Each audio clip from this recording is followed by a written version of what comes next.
Going on stage, the intro is rolling, the audience is roaring, and the adrenaline is pumping. I really need to be careful not to sing too loud or too high just because I got so excited.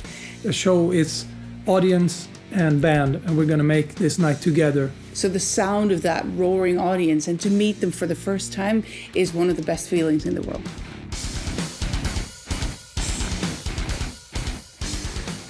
I always really liked music. And so when High School Musical came, that was for me the moment to, dare and join. I didn't know that I could sing. I just really enjoyed the music and the idea of it. Yeah, for me it was really my older cousin back then who had a band. At one point we were invited to their rehearsal place with his band. They would ask us if we would wish them to play a specific song. And we asked for Painkiller by Judas Priest. And my cousin pulled that it's a drum intro. And that was a significant moment for me. It was the coolest thing I've ever heard. And at that point I knew I have to do that, whatever it takes.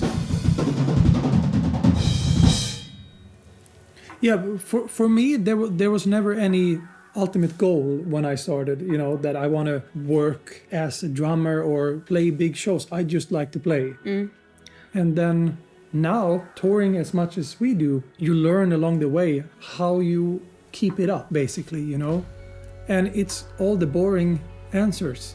It is workout, sleep, and keeping your body in shape if you want to do this 200 something, give or take, shows a year, basically. Yeah, it's the whole body needs to be in on keeping this area here healthy. So I have to run with the same routines, working out, eating healthy, sleeping. So the whole sex, drugs and rock and roll idea of, rock artists going around the world, at least for the both of us and the majority in our band, it doesn't really work that way because you can't keep it up.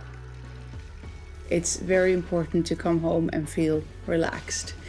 And for the both of us, it's important to come home to a place where it's calm, as in a big contrast towards the big shows, usually in big cities, lots of traveling, hectic, lots of everything. And when you come home, it's silent, so nature is nearby. At the same time, we're both not people that like to sit down. So it's wonderful to come back to a place where there's always something to do. Interaction with animals, there's nothing like it. It's very relaxing. I completely agree. And I think unawarely, we kind of built ourselves a castle that we never have to leave. Because you also get the dose of big city or whatever. I can really enjoy that as well. But I am a countryside boy in the end. And that's where I feel the most home, with nature. I can really speak for myself that nothing charges my battery better than being out in nature. It brings me closer to myself, how I actually feel, how I actually think.